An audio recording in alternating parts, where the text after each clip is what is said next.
All right. Hey, everybody.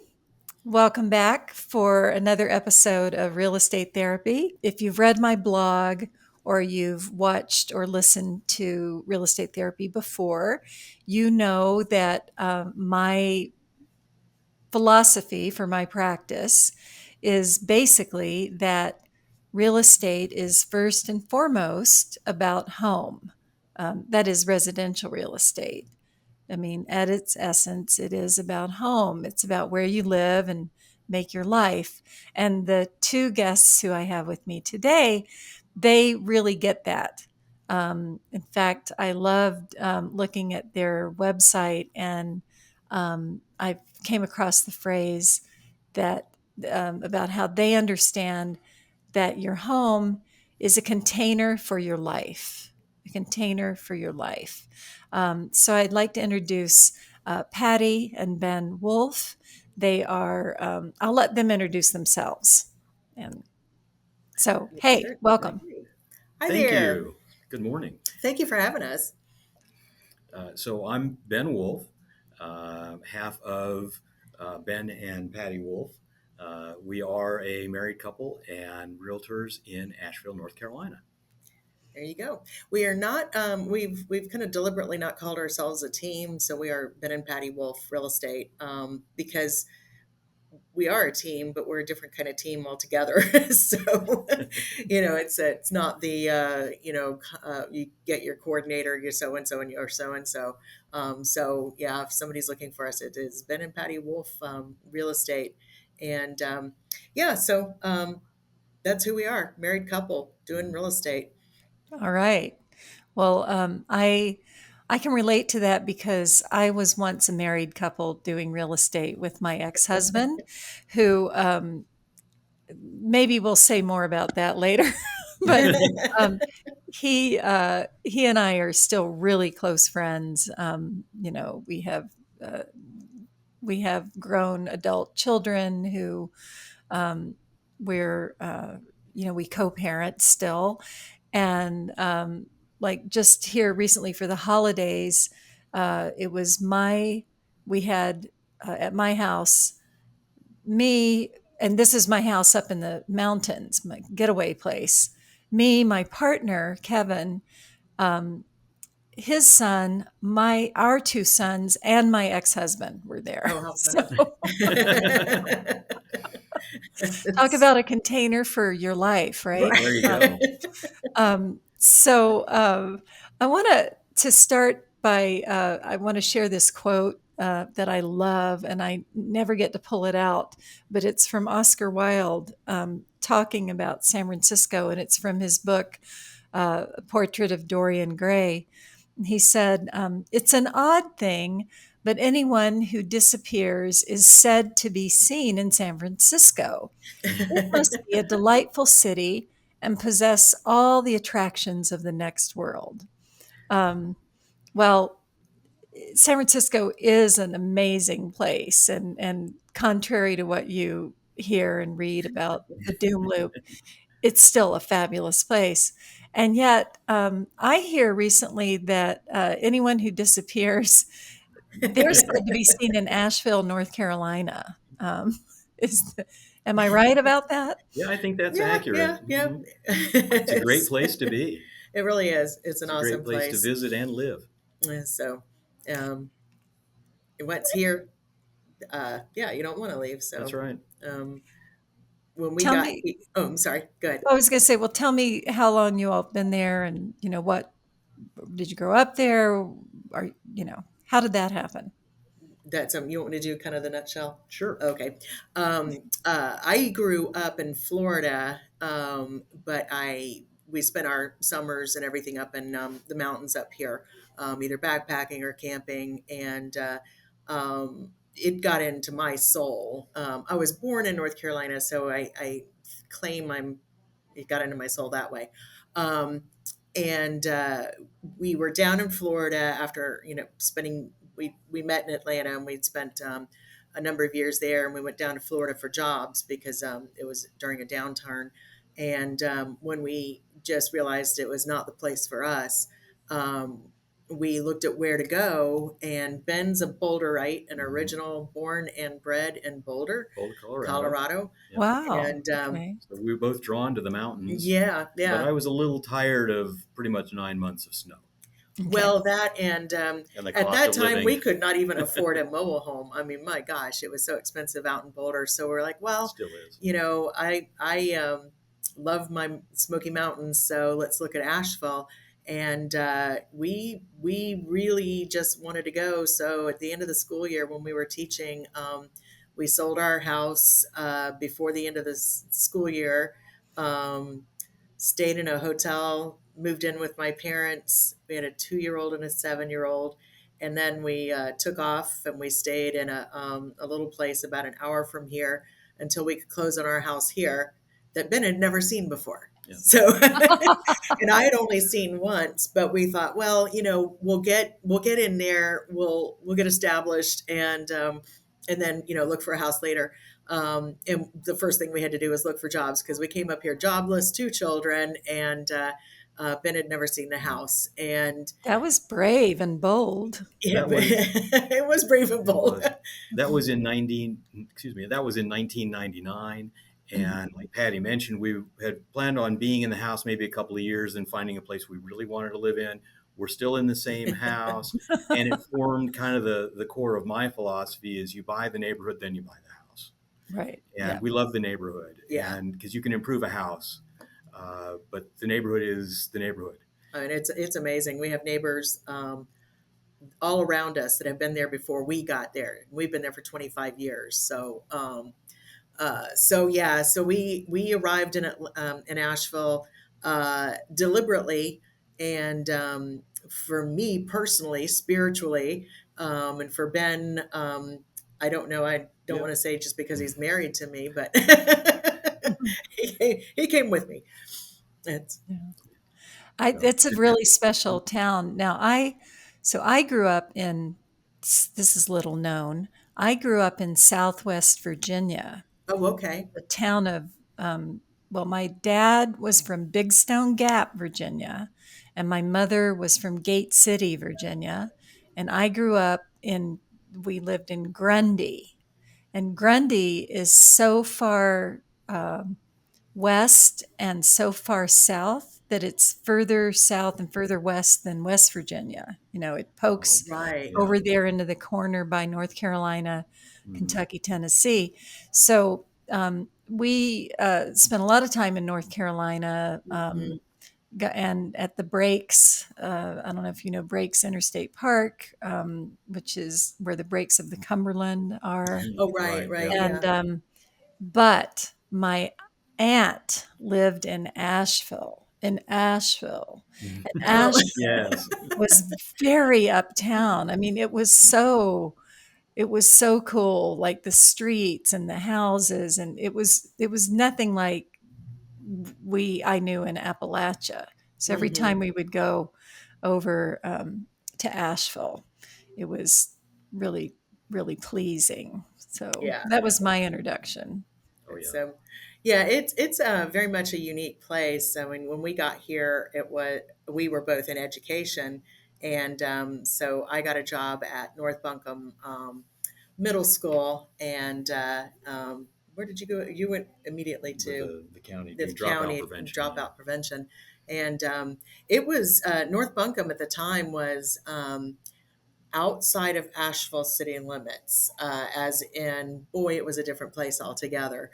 Mhm. And the students I had said, oh, yeah, mom and dad, they won't let me go to the big city. And that was Asheville. Um, so, I was told very quickly how to pronounce stuff Hmm. and things like that. So it was really interesting to see the contrast between Asheville, which is a little bit more cosmopolitan, and literally, um, you know, 10 3 miles minutes out. away. Yeah. And that's changing A little bit. because it's grown so Yeah. much, but you do still Hmm. kind of get out of the city and you're in the That's mountains. right. I mean, with the mountain folk. So, Well, at the No. core, Asheville is still a small mountain town in the middle of Western North Carolina. Even though we're the largest population in Western North Carolina, it's still Mhm. relatively small compared with all the other areas. And Yeah. so it is incredibly diverse, with Asheville and the culture and the arts, and then you into Appalachia, and you've got the Smoky Mountains National Park, and you're up to Knoxville, Tennessee, and a couple hours from Atlanta and Charlotte, and so we're kind of in the middle of everything, and then everything is all around us. Right. And yet at the same time, you're kind of tucked away there in this beautiful setting. Um, Absolutely, Hmm. and absolutely.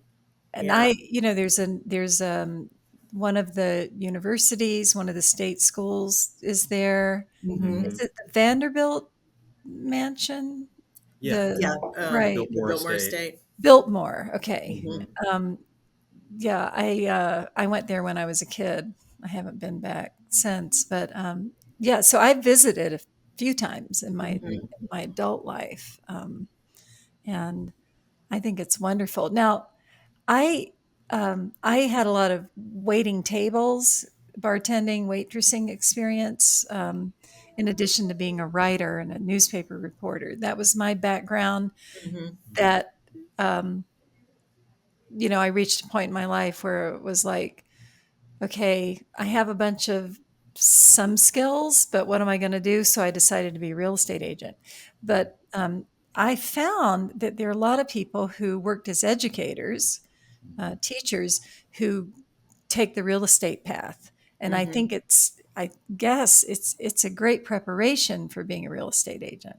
Um, is that the case for you all? Can you tell me a little bit about how you got from teaching Yeah. to wrangling people who are hysterically trying to find a house? Well, I was the first to take the leap in 2001, and Ben joined me in 2007. But one of the reasons I went into real estate is, one is sad and one is very fun. The sad one is that I realized that the public schools were not sustainable economically for a family of four. And that was just devastating, because Ben and I would both go back in teaching in a heartbeat Hmm. if what we could do was Teach. teach. Yep. So that was kind of the negative impetus. But it was also the fact that I was dangerous driving, because there was such a wide range of houses here that I wasn't really paying attention to driving. I was paying attention to the houses that were going, like, oh, that was so cool. Oh, I love that house. Oh my God. Chatting with a family member about how much I love the houses here. And he's like, why don't you go into real estate? I said, okay, there Right. you go. Let's do that. There you So, go. yeah, so it was, love of architecture and houses, and there's every kind here, and that was kind of what led me. Yeah, my path was a little bit more complicated, I guess. I'm actually a recovering attorney. When I met Oh, okay. Patty in Atlanta, I was at Emory Law School and Okay. practiced in Atlanta for a little while before we moved down to Florida, went into education down there, and then came back up into Buncombe County to run a dropout prevention program. And it was a very successful program. And the folks I hired were doing a phenomenal job. And right around 2006, 2007, Patty's business had really ramped up, and she was ready to hire an assistant. And I looked around where I was working with the county schools, and I realized that I was really just an administrator, and that the folks that were doing the actual job were fantastic and didn't need me. So to save the taxpayers some money, I fired myself, Oh, and Patty wow. hired me as her assistant, and then I got my license. And so since 2007, And then the we've both market been in real crashed in a estate. big way. We've gone through a couple of Yeah, those. So so Ben entered real estate at the hardest time in the last 20 years. So, yeah, but we've been doing real estate full time since then. mhm, So I Yeah. made a career out of it. yeah, it's not a dabble. Yeah, I think some people think, "Oh, I'm gonna go into real estate. I'm just gonna kinda do it Mhm. part-time while I, whatever, write my novel or Yeah, raise my children," and boy, are they in for a rude surprise. yeah, Yeah, Do you yeah. agree? oh yes, Yeah, and also I mean I don't want to make this about anybody who does that, but there's also the value of doing it full time, that you learn so much more about things that you can't learn doing a couple of different, just a couple of things. Like I've joked with Ben, I said, growing up in high school, I never, ever expected I would know so much about septic systems. Right. Um, Yeah. but I feel pretty confident I can say a whole lot. Yeah. So, It's um, that's so fun, like the stuff that you get to learn about. Like yeah. Hmm. my relatively new assistant went out on a inspection the other day, and he was, kind of like not that excited about it. And I said, this is one of the most fun parts of the job is to follow a contractor inspector around. Hmm. You learn Hmm. all kinds of Oh stuff. yeah. Hmm. And That's yeah. I mean, Hmm. fascia boards. I mean, You name structural it. this, that, and the other, and but yeah, Hmm. I mean, I think the septic though really wraps it up. It's like, wow, that is just not something somebody thinks they're going to go out and learn about unless they've inherited that business. That's right. yeah. So, So but I mean, everything to do with I should do a whole episode about waste disposal, I guess would oh be my, There's a lot like out there. there sure is. I'm There writing sure this is. down. There you Yeah. go. Um, in San Francisco, the big thing is the sewer line lateral, which is the sewer pipe, which Hmm. takes all the waste out of the house into the sewer line on the street. And um, the thing that happens a lot in the city is trees are growing Hmm. out on the Yep. sidewalk, and those roots get into the old clay pipe sewer Yeah. Hmm. lines Yeah. from Victorian age, Oh yeah. and you've got a problem. And Hmm. to fix that, ultimately, um, you you have to do some major work, like dig up the whole sidewalk, dig up Hmm. Hmm. your whole ground floor. Sometimes they can put a sleeve through the old pipe for part of it. Right. Right. There's all Right. kinds of, they can scope it. It's really fun to watch those scoping Yeah. videos. Yes. Ah, what's Yeah. that? Yeah. But My watch, yeah, I lost it last year. yeah, the things that you learn as a real estate agent, and to what you were saying about part-time versus full-time, even full-time agents, like if you haven't done a certain thing Yeah. recently, like I can't think of an example right now, but why is my laptop just did something funny?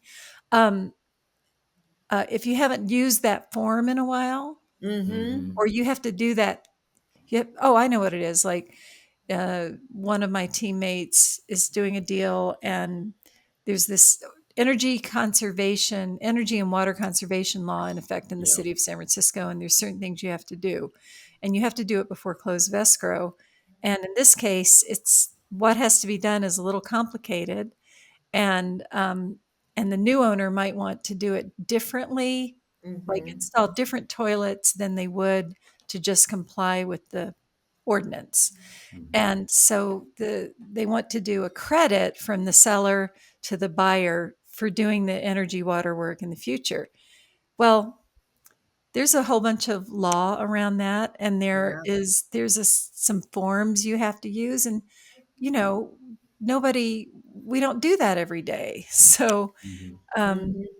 but when it comes to full-time versus part-time, if you're doing it all the time, you're more likely to know which Hmm. form to go to. Yeah, and that's Hmm. it really is, each deal is a completely different animal. I mean, not just simply the people that you're working with, but like you said, I mean, the weirdest stuff can come up, and like uh, I had a colleague who was selling a house and found out that half the septic tank was on the other people's property, and Oh it dear. was thoroughly Hmm. unknown by both parties in a subdivision, like a new home subdivision. So you're not expecting to do that. We've had client who had a heart attack the week before closing. You're not expecting Yeah, that, yeah, So he survived and he did very well, and we're still in touch with him. But yeah, there's always the weird that comes up, and you know, the weird doesn't care if you've been doing it for 20 years or 20 days. and I do think you get a very positive transaction when everybody is focused on the best interest of the client. I think Absolutely. it's Hmm. important to look at real estate as a profession and approach it that way. If you're going to adequately represent your clients, you have to be the professional. And coming in as a hobby or a part time or what is it, what's in it for me, really removes you from that relationship. And that's where problems come in. Yep. That's where people get into, too deep on something and can't extract themselves, or it becomes personal, or as soon as you hear the phrase, it's the principal. Ah. Right. That deal's dead as soon as somebody says principal. So It's- as a And you don't professional, mean, and you're not talking about the principal loan amount. no, no, we're You're no, talking it's the a about that. principal in the deal. yeah, it's the concept of it. I Yeah, want I that. want I that. want that particular. Yeah, the rocking chair was on the porch when I saw the house. Why isn't the rocking chair there? Now I'm leaving the contract unless It's the the rocking chair is principle. back on the porch. So if you get to Yeah. that point, Yeah, you've lost the thread. And I think as being a professional and having a professional relationship with the people you work with yeah, yeah, is important to make sure that you're properly serving the needs of your clients. yeah. I'm always so delighted and impressed in the city at uh, how the high caliber of professionalism, Hmm. how collaborative and collegial and congenial Hmm. to use a few c words, Yeah. everybody is, and and if there's, but there are outliers, Yeah, yeah. and they very quickly develop a reputation and kind of stick out a little Hmm. bit. Yeah, and it's nice that they stick out as opposed to them being the norm. I mean, Right. if you go, wow, I haven't had a deal like this in a while, that's a good thing. Yeah. Um, so, but I mean, you're going to have those. You're going to have the personality conflicts and the seller and buyer personality conflicts in addition, and that happens. Right. Well, it's uh, yeah. You have to, that professional, collegial, cooperative attitude makes such a big difference because there are always big surprises, and there's so much emotion and personal psychology Hmm. layered into everything that's going on. Hmm. I mean, I have found when I purchased property up in Northern California, I kind of walked into that thinking, I'm this hotshot big agent from San Francisco, and I know what I'm going to do, and I'm going to represent myself in buying in this county. And boy, was I in for a shock. And because they just did things a little bit differently, Yeah, and so I quickly hired an agent to represent me because I didn't know what the local customs were. right. I didn't know who the players were, or and I didn't know much about septic tanks, but I learned. my Yeah. Yes. my agent helped me learn what I needed to know. Mhm. Mhm. Um, but Yeah. the I think from my own experience when I was married and working with my husband. Um, in fact, when our marriage came apart, uh, it was easier to tease out and separate as married partners than it was as real estate partners, Oh, yeah. which was interesting. Mhm. But one thing that was there's it's a double-edged sword, I guess. Um, I always had someone I could commiserate with, and Mhm. real estate was always on the table, right? Mhm. Let's talk about it, blah, blah, blah. Um, but real estate was always on the table. Right. Right. Yeah, no. The So dinner table, Yeah.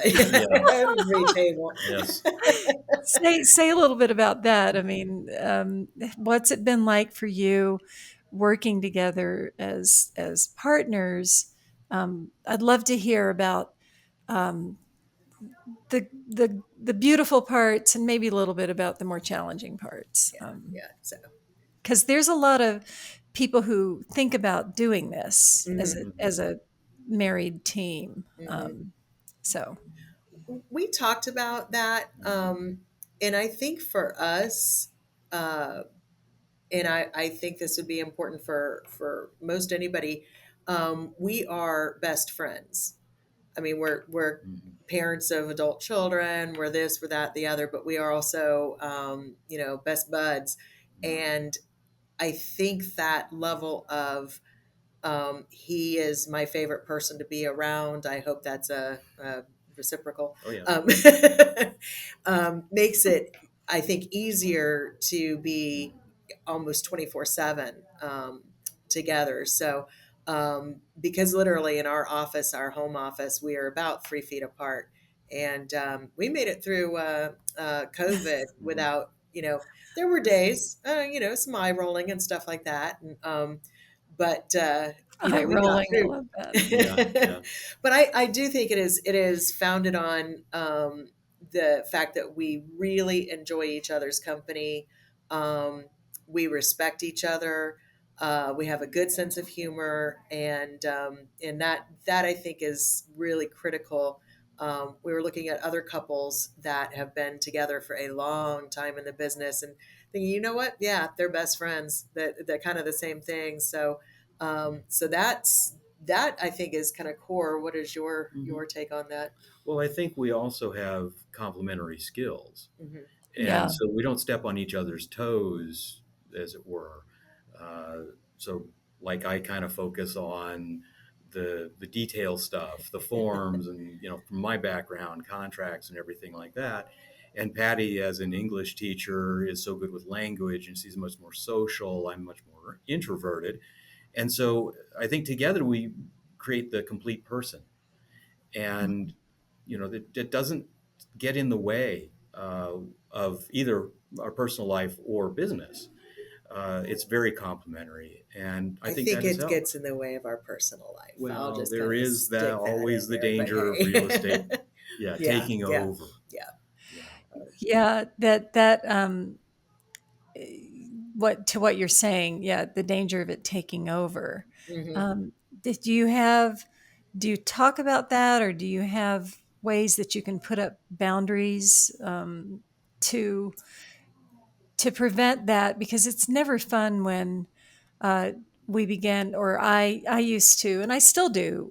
Real estate can be so intrusive when you're Hmm. practicing it that sometimes I a little resentment can creep in. Like I resent my clients, I resent my job, Yeah, yeah. and but you don't want to be resenting your partner. Um, No, exactly, exactly. And that's I think the biggest challenge we have as a married couple doing business together is being a married couple.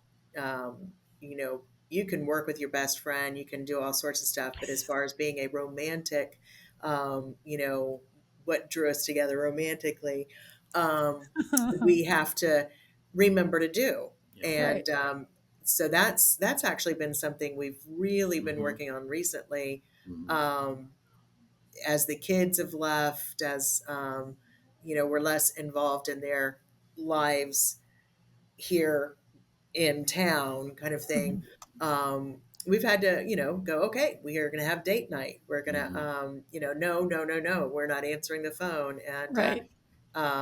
periodically take a trip and say, Hmm. hey, Yeah. somebody at the office is as competent as us, so they're going to take care of it, and we're going to turn the phones Hmm. off. And but it really is.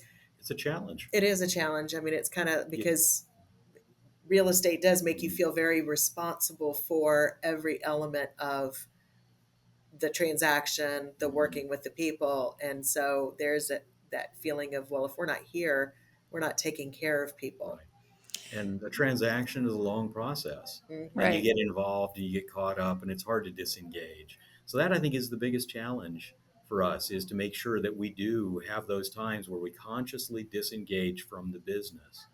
And like Patty mentioned, we have faith in other agents in our office being able to cover Right. And our clients never say, "Oh, you can't take time off."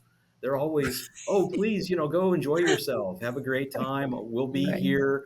You know, I tell my clients, I'm not sure I take it to heart as much myself, but I tell my clients there's no such thing as a real estate emergency.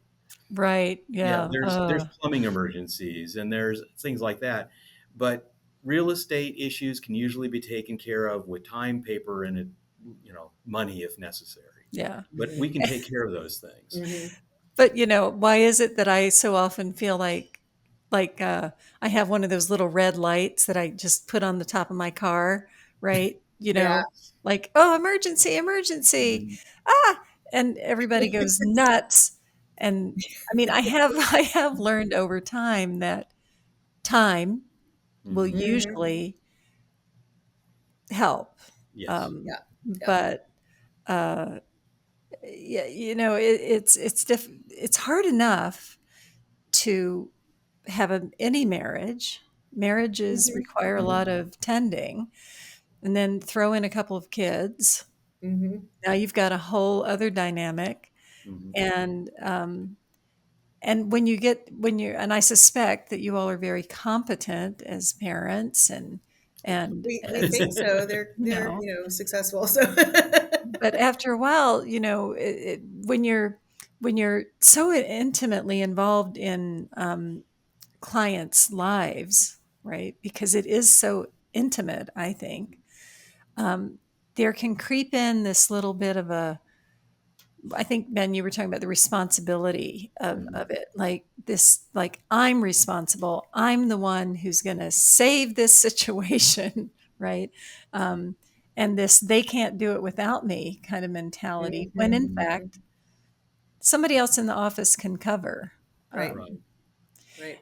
Now, as a partner, you also can rely on each other if one of you is having a tough day, or, Mm-hmm. Mhm. do you ever have, um, I mean, I suspect this is true because I would find that there might be a client who one of us resonated more Yes. with. Fairly common. Yes. Yeah. If Yeah, we. I mean, it really, yeah. I mean, there's Yeah. some women who would rather work with a woman. There's some men who, don't, you can kind of get that sense that they don't trust my opinion as well as they do Ben's. And so, yeah, we kind of go, okay, well, you call them, you take care of them, I think you understand what their needs are a little bit better. So, yeah, we definitely play off that. And, uh, well, not play off that, but we definitely divvy up duties that way. Well, that's very diplomatic of you. I used to say that we'd be like good cop, bad cop.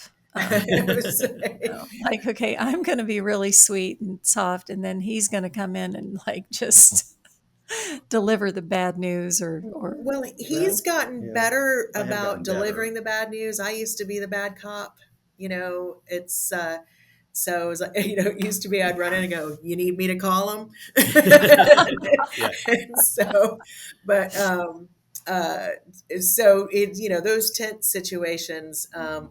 we Ben tends to be a little softer, Mhm. um, and so we actually I think we have those are probably some of the more pointed discussions we have behind the scenes is my feeling that he needs to go more for the jugular and his feeling that he should do it the way he wants to do it, and I have to learn to let him be as good as he is by himself. So but yeah, we do play off each other's strengths, Mhm. and Yeah. each other's weaknesses. I mean, Right. Yeah. what you're not good at versus um, Exactly. I think there's constantly a balance, and in every aspect of a relationship and in business, and you have to constantly reevaluate where is that balance because we mhm, grow as humans mhm, and we change, and so what worked last year may not be working this year, and you have to constantly reevaluate what's working, what isn't working, what do we need to strengthen, and I think we've been pretty good at that. mhm, mhm, Again, going back to taking those days and saying, no, we're turning off the phone. We will completely out of touch for a few days, and that's okay. Uh, that kind of idea, just constantly revisiting, where are we with this? Where are we in the process? Is something I think that it has helped us through the years. Hmm. Yeah, Yeah. that's. I do think we have such dramatically different modes of function that that works well. I would say that I'm kind of a helium balloon, and Ben is my string. So I don't go floating off into, I'm very, I speak my mind, very active. I am quick to give you a big old hug and do the opposite as well. So I'm out there, and he is much more reserved. I don't mind kind of being tied to the tree, as it were. Uh, Hmm. like I mentioned earlier, I'm much more introverted, so I'm Hmm. not the one that goes out and kind of seeks clients, and same thing with the relationship. Patty has to sometimes say, we need that day, and so it's good to be a tether, but it's sometimes you gotta tie to a different tree. Yeah, yeah. Right. The tree, the tree imagery is interesting. I think of my real estate practice as being a tree. Like, um, as a new agent, I planted this very tender little plant, and then tended it, watered it, did all those things, and then slowly little branches started Hmm. coming out, and now my tree is huge, right? And there has to be some pruning, and Hmm. Right, right. got to get the clippers out every now and then and take a hard look, uh, Hmm. because Absolutely. you could have some, what do you call it, Spanish moss starting to hang, Right. Yeah. or or, Lichens hanging out. or down where you're from, cudjo vine. Oh gosh, yeah, yeah. Yeah, Hey, take over. here's a totally off the wall question I'm going to lob at you. Um, is I always called it cudjo, although I think it's spelled like kudzo. Yeah, it's Yeah, kudzu. kudzu. Hmm. Do you do you all have do you have problems with Oh, yeah, kudzu major vine? problems. Hmm. Major Yeah. problems with kudzu and other invasive species and stuff. So, uh, I think the kudzu's a little worse the farther south you get yeah, from in the us. We're warmer. high enough up and cold enough in the winter Okay. that it isn't as bad here, but you'll still go along the highways sometimes and you'll Yeah, see trees and houses and cows and people walking on sidewalk covered yeah, in kudzu. Right. People on yeah. the It is. sidewalk, but it's not like a disclosure thing that comes up in a real estate No. transaction. Like, there is a second house Yeah. on the lot that's covered in kudzu vine. It's just over there. Yeah. No. Well, Occasionally you do see, something about there is a barn on the property that's in pretty bad shape, or, yeah. there's and especially up in the hits and hollers around us, that, yeah, you've got a lot of these family farms that have been around for 100 years, and they're, you know, sheds and buildings and things that have been reclaimed by the land. Right. Being So Right. there's reclaimed. there's a little bit of that enter at your own risk. Yeah. Yeah. Yeah. So, Do but you, yeah, not. I mean, but I haven't run across kudzu being a deal issue. okay. But we do have a whole lot of abandoned things. And my very first deal just cracked me up. She was from Michigan, and we were looking for property in the county that's just north of us, which is has three. No, it has two zip codes. Has two zip codes and Three towns three for towns, the county. and it is not populated, but it is a huge county.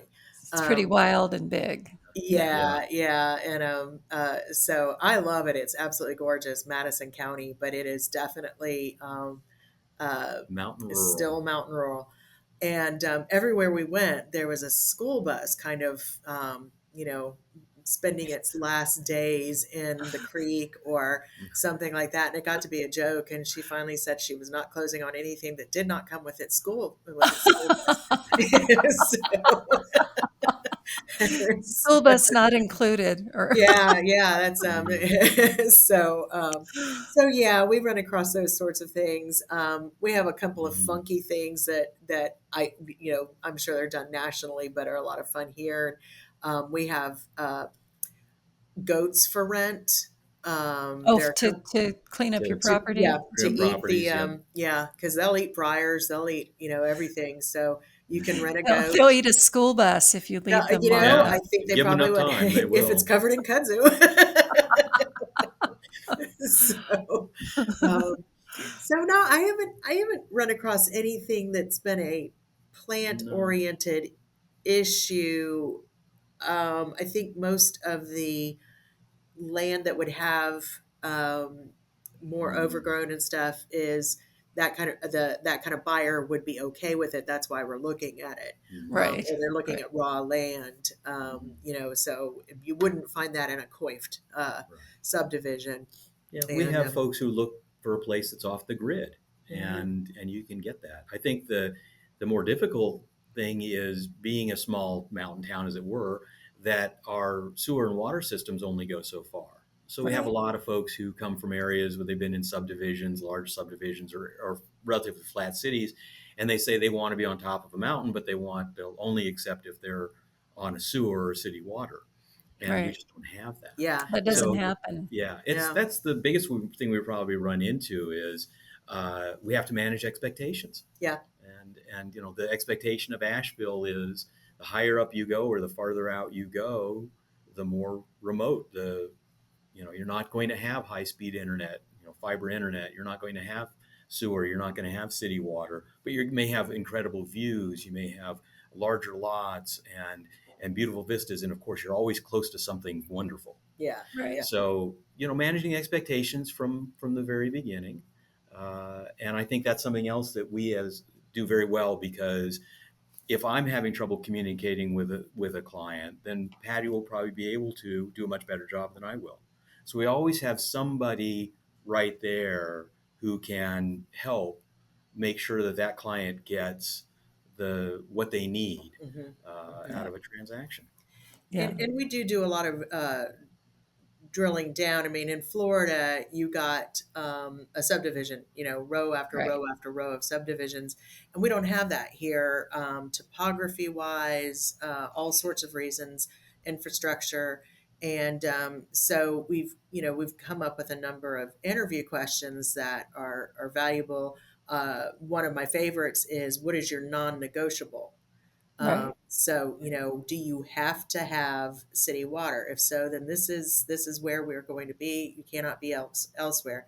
What are negotiable? Do you have to have a fireplace? Can you install one later? And once you've identified really what they 100% aren't going to budge on, then that tells you where we're going to be.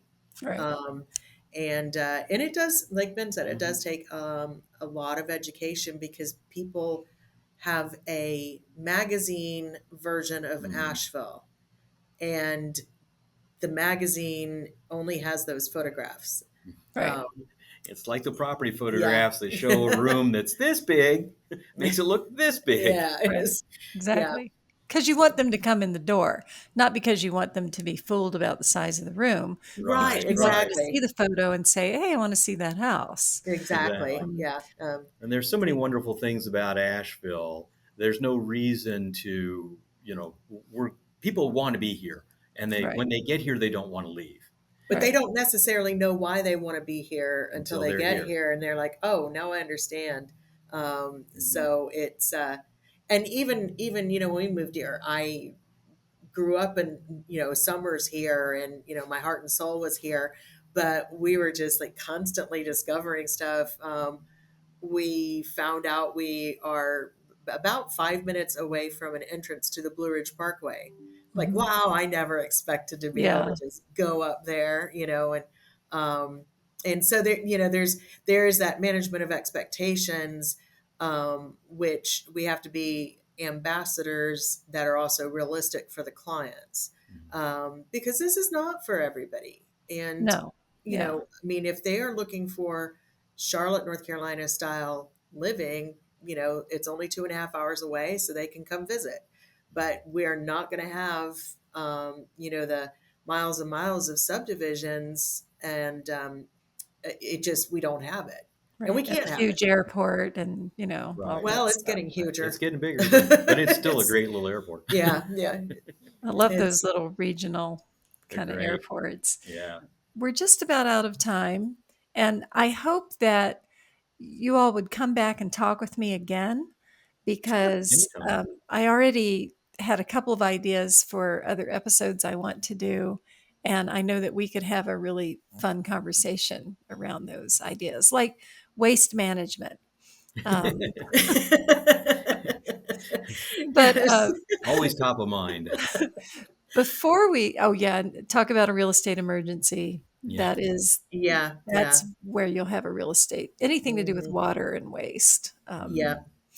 So before we say goodbye, I always like to have a real estate story, Mhm. and it can be anything. Doesn't have to be. I mean, it should be home or real estate related. Something that will Mhm. horrify or inspire us. Um, do you have a tale or two that you could share? I could tell the one about the freezer and Oh, sure. it's not my story, but it was somebody I worked with in the first company I worked with. And going back to the county north of us, perfect example of how rural things can be here. She took a buyer into a house, and there was it was a vacant home. There was blood uh, Oh, all over the wow. front of the refrigerator, Uh-oh. and needless to say, they were horrified. The buyer didn't buy the house. Um, she passed that on to the listing agent to make sure that they knew, what is going on. It was a Talk about hunter's, staging, right? right? Yes. It was a hunter's house, and they had venison in the freezer, and the electricity had gone off long enough for things to thaw, Uh, and so it was, what looked absolutely horrific was actually quite understandable. The catch of the day was Mhm. melting, right. but And if you look at it that way, and you look at the buyer pool for that particular house, that may have been a there draw. you go. Because Yeah. what if somebody I'm looking for a hunting cabin. I've Right. got just the one for you. Yeah, here's one. Right. So for most buyers, that's a turnoff. But for Yeah. some buyers, that's what they want. Yeah, that's that is one thing about real estate is it is absolutely fun. I mean, Mhm. I've got an ongoing on my laptop, an ongoing real estate bloopers and this, that, and the other, and it's like photographs that you still can't figure out what is being What is imaged that? in the thing, or the descriptions of property. One of my favorite is the person goes on and on about this, that, and the other, and then there's the pond is a lovely place to go down to. Frogs convey, and I'm like, wow, the Frogs frogs. They're convey. I love it. not taking the frogs with Do they them. know that? And just fun stuff like that. And so you do have, the constant entertainment of the toilet that was connected in the living room near the fireplace. I still have no idea why, what. It was a vacant home. And Mhm. there's all sorts of ways you could interpret why there would be a connected toilet in the living room. But that will remain a mystery. But it's Mhm. like, wow, that's Yeah. unique. Yeah. I mean, every So, client is different, every house is different, so mhm. every day is different. So Yeah. Yeah, it doesn't become such a routine thing. It's that's true. always, Yeah, yeah. yeah, It's not boring. it's not boring. It's endlessly fascinating. It is. It is. It is as broad as humanity is. And that's kind of you're working with people, and people are, you know, Unique. I'm just the same. We are all bizarre. I know. We're all quite eccentric when you get right down Yes. Yes. to it. Yes. Well, your affection for people, your affection for your work, and your affection for each other is really palpable. And Thank you. I've Thank you. enjoyed getting to know you all a little bit. Um, Likewise. Yes. I know you because some dear friends of mine from San Francisco uh, who were realtors, Mhm. purchased a home in Asheville and with you. And anyway, they were singing your praises, and that's how we ended up having this conversation. And again, I already have 2 or 3 other ideas for stuff I want to talk about with you. So I hope you'll come back. Absolutely. You Absolutely. let us know when. Yep, we'll be there. Yeah. In the meantime, tell us where people can find you. It's Ben and Patty, Ben and Patty Wolf, AshevilleRealestate.com or Ben and Patty Wolf Realestate.com. Okay. Okay. And, and they can also Google Ben and Patty Wolf, WOOLF. That's the key. We are wolves in sheep's clothing. Yeah. Yeah, sorry, Yeah. bad joke. Um, so if You're Ben and Patty Wolf, Asheville, we You should can, come up. yeah, you should be able to find us. Yeah. okay. Thank you so much. Thank Thank you. It's you. delightful.